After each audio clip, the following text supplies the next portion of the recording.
नमस्कार विद्यार्थियों।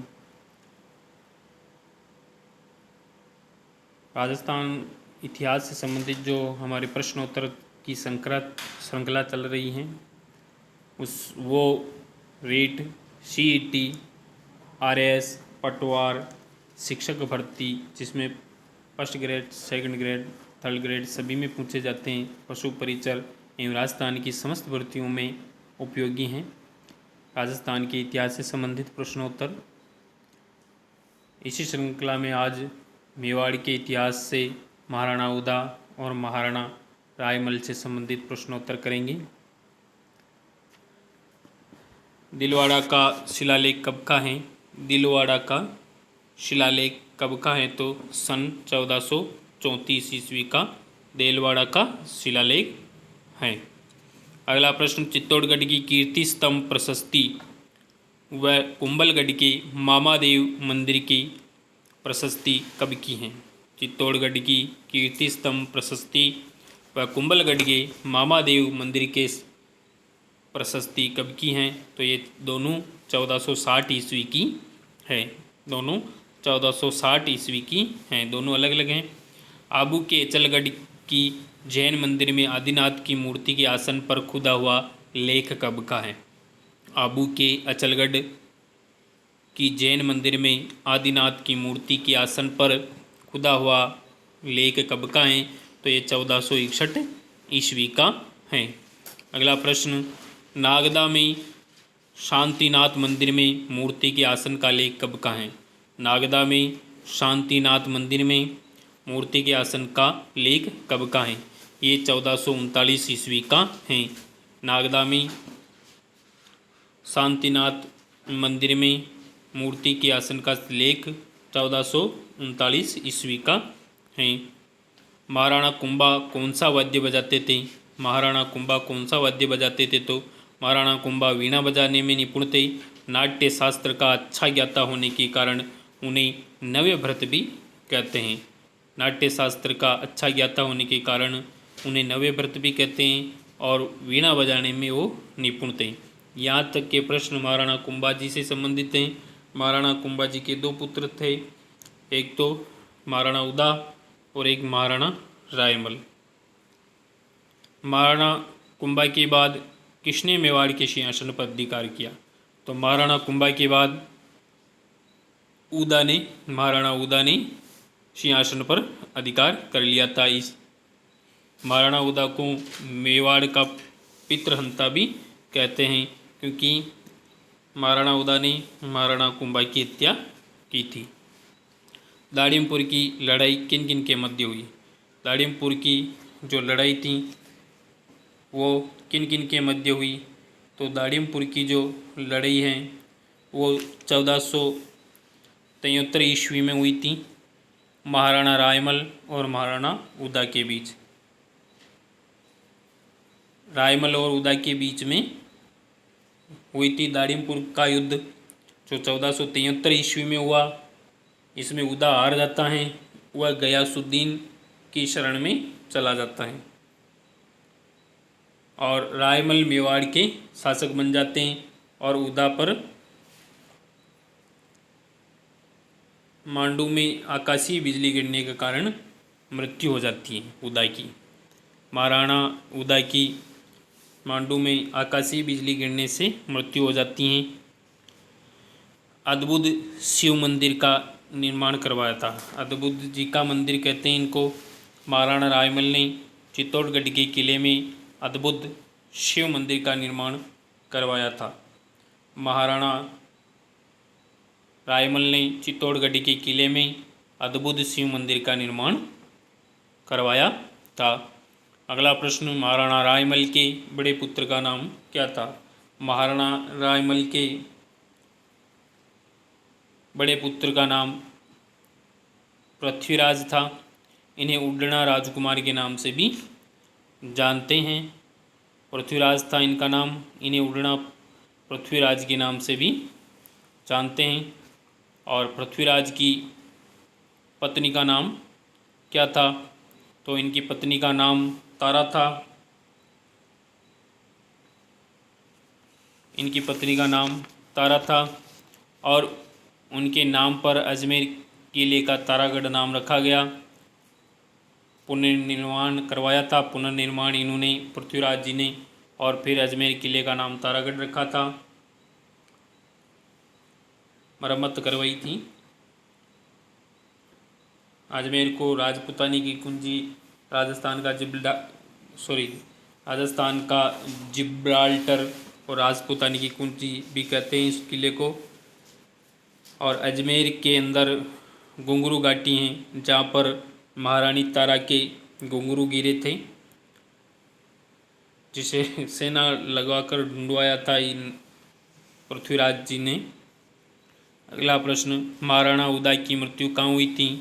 तो पहले वह कुंभलगढ़ गया।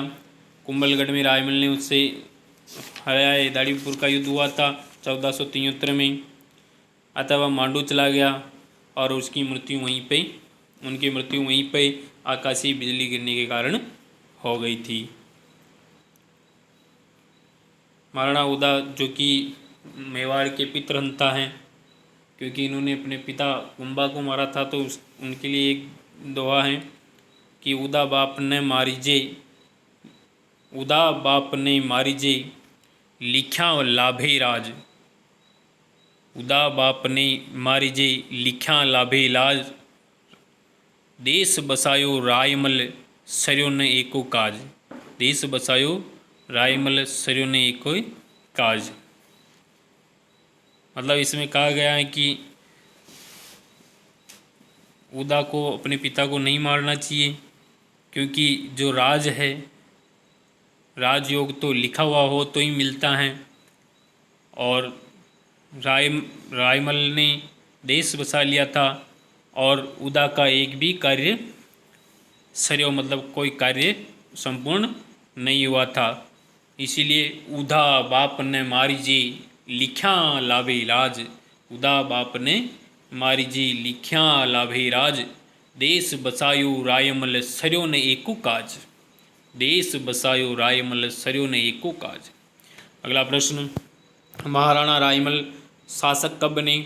महाराणा उदय के बाद सन 1473 ईस्वी के लगभग महाराणा कुंभा के दूसरे पुत्र महाराणा रायमल मेवाड़ के शासक बने। चूँकि दाड़ीमपुर का युद्ध हुआ था, उसमें उदा हार गया था, वह गयासुद्दीन की शरण में चला गया था, और रायमल जी मेवाड़ के शासक बनते हैं, और उदा फिर कुंभलगढ़ से मांडू में आकाशीय बिजली गिरने के कारण इनकी मृत्यु हो जाती है। महाराणा रायमल के समय किसने चित्तौड़ पर आक्रमण किया? तो महाराणा रायमल के समय मांडू के सुल्तान गयास शाह ने 2-3 बार चित्तौड़गढ़ पर आक्रमण किया, पर हर बार पराजय हुआ। महाराणा रायमल के समय मांडू के सुल्तान गयास शाह ने 2-3 बार चित्तौड़ पर आक्रमण किया, पर हर बार हार गई। महाराणा रायमल के दरबार में कौन कौन से विद्वान थे? महाराणा रायमल के दरबार में कौन कौन से विद्वान थे? तो महाराणा रायमल के दरबार में गोपाल भट्ट एवं महेश भट्ट विद्वान थे। महाराणा रायमल के दरबार में गोपाल भट्ट एवं महेश भट्ट नाम के विद्वान थे। अगला प्रश्न, महाराणा रायमल के दरबार में के शिल्पी का नाम? तो महाराणा रायमल के दरबार के जो शिल्पी हैं उनका नाम है अर्जुन। अगला प्रश्न, महाराणा रायमल के कितने पुत्र थे? तो महाराणा रायमल की 11 रानियां, 13 पुत्र, 2 पुत्री थीं। उनमें से 4 प्रमुख थे, जिसमें पृथ्वीराज, जयमल, रायसिंह और संग्राम सिंह। तो इनमें उत्तराधिकारी की लड़ाई में पृथ्वीराज ने संग्राम सिंह की आँख फोड़ दी थी। महाराणा सांगा की आँख फोड़ दी थी पृथ्वीराज ने उत्तराधिकारी की लड़ाई में। और जो सारंगदेव हैं उन्होंने बीच बचाव किया था। सारंगदेव ने फिर इनको सुझाया था कि सभी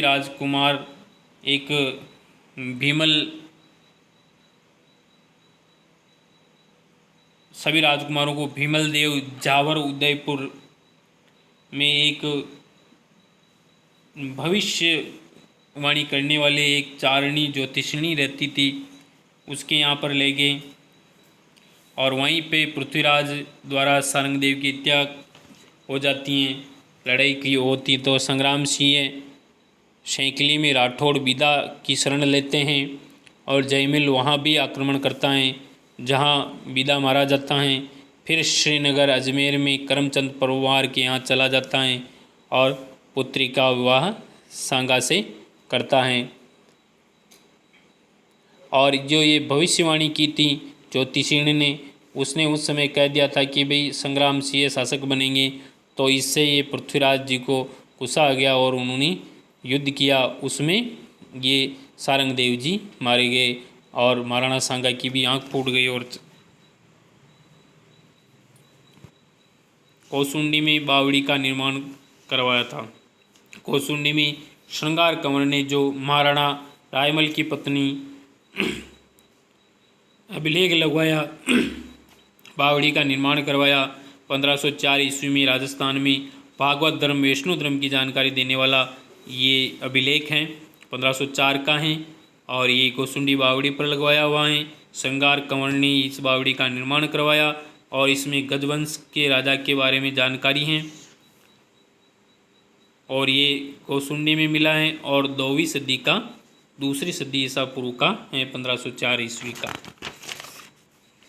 1504 ईस्वी में तो ये बावड़ी का निर्माण करवाया और जो ये अभिलेख मिला है वो 2वीं शताब्दी ईसा पूर्व का है, जिसमें भागवत धर्म वैष्णव धर्म की जानकारी मिलती है। महाराणा रायमल के पुत्र जयमल किनसे लड़ते हुए मारे गए? तो महाराणा रायमल जो कि सोलंकियों से लड़ते हुए मारे गए।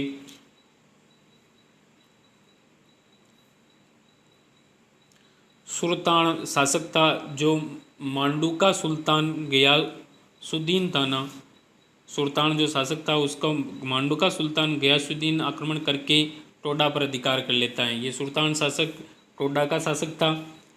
सुल्तान नाम का शासक जो टोडा का शासक था, उस पर मांडू का सुल्तान गयासुद्दीन आक्रमण करता है और अधिकार कर लेता है उसके टोडा पे। तो सुल्तान मेवाड़ में आकर रहता है, जिसकी बेटी तारा से जयमल विवाह करना चाहता है। इसी कहासुनी में जयमल मारा जाता है। भाई सुल्तान नामक शासक था तो उसका शासन था टोडा पर, तो टोडा पर आक्रमण कर दिया मांडू के शासक सुल्तान गयासुद्दीन ने, जिससे ये सुल्तान हार गया। और अब सुल्तान फिर मेवाड़ में आकर शरण ली इसने और इनकी एक बेटी थी तारा, उससे जयमल विवाह करना चाहता था और ये सुल्तान इससे विवाह नहीं करना चाहता जयमल से, तो इसी कहासुनी में जयमल मारे जाते हैं। ये सोलंकी थे, इनसे लड़ाई में मारे जाते हैं। महाराणा संग्राम सिंह की आंख किन्होंने फोड़ दी? तो ये उत्तराधिकारी की लड़ाई हुई थी, जिसमें पृथ्वीराज ने महाराणा संग्राम सिंह की आंख फोड़ दी और सारंगदेव बीच बचाव में आए थे, तो सारंगदेव भी इस युद्ध में मारे गए थे। क्योंकि ये सभी भाई मिलकर एक चारणी थी, वो महिला थी, तो ज्योतिष विद्या जानती थी, तो उसके पास में सारंगदेव ले गए थे इन सभी भाइयों को कि भाई आप जाकर पूछ लो कि भाई अगला शासक कौन बनेगा। उत्तराधिकारी की लड़ाई चल रही थी, तो वहाँ पर उस ज्योतिषिणी ने, महिला ने इनको संग्राम सिंह को बता दिया कि ये शासन करेंगे, मतलब अगले शासक ये होंगे। तो इससे पृथ्वीराज जी को गुस्सा आ गया और महाराणा संग्राम सिंह से युद्ध करने लगे। तो बीच बचाव में सारंगदेव आए, वो भी मारे गए और ये महाराणा संग्राम सिंह की आँख फोड़ दी थी। महाराणा रायमल की बेटी आनंदबाई का विवाह किनसे होता है? आज का अंतिम प्रश्न है। तो सिरोही के जगमाल से। तो ये जो सिरोही का जगमाल है वो आनंदाबाई का पति हैं, जो कि महाराणा रायमल की बेटी हैं और ये पृथ्वीराज की और संग्राम सिंह जी की और इस जयमल की बहन है। तो अब ये इनका विवाह, जैसे इनकी बहन का विवाह आनंदाबाई का जगमाल से हो जाता है, तो जगमाल और इन आनंदाबाई के बीच में थोड़ी लड़ाई झगड़ा चल रहा था, कहासुनी चल रही थी, अनबन चल रही थी। तो बहन जीजा के बीच में अनबन थी। तो पृथ्वीराज जो कि साला था, ये आनंदाबाई का भाई था, तो ये समझाने के लिए सिरोही जाता है।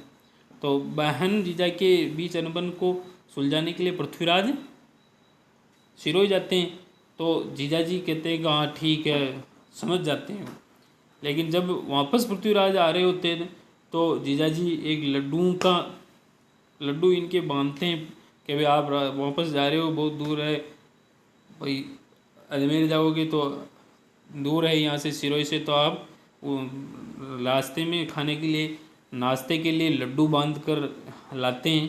तो कुंभलगढ़ दुर्ग के पास में, राजसमंद में कुंभलगढ़ दुर्ग के पास में इनको भूख लगती हैं, तो उन लड्डुओं को पृथ्वीराज जी खा लेते हैं, जो कि जहर युक्त होते हैं, जिनसे इनकी मृत्यु हो जाती है।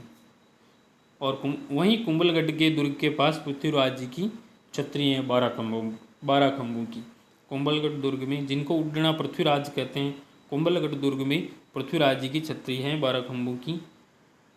जो बहन जीजा के अनबन को सुलझाने के लिए सिरोही जाते हैं, और वहाँ पर भाई जीजा जी कहते हैं वहाँ ठीक है, समझ गए। लेकिन जब पृथ्वीराज वापस लौट रहे थे तो जीजा जी ने लड्डू बांधे थे इन पृथ्वीराज जी के साथ में कि रास्ते में भूख लगे तो इनको खा लेना। तो कुंभलगढ़ दुर्ग के पास इनको भूख लगती है पृथ्वीराज जी को, और उन जहर युक्त लड्डुओं को खा जाते हैं, और इनसे पृथ्वीराज जी की मृत्यु हो जाती है। और कुंभलगढ़ दुर्ग के पास में इनकी छतरी हैं 12 खंभों की।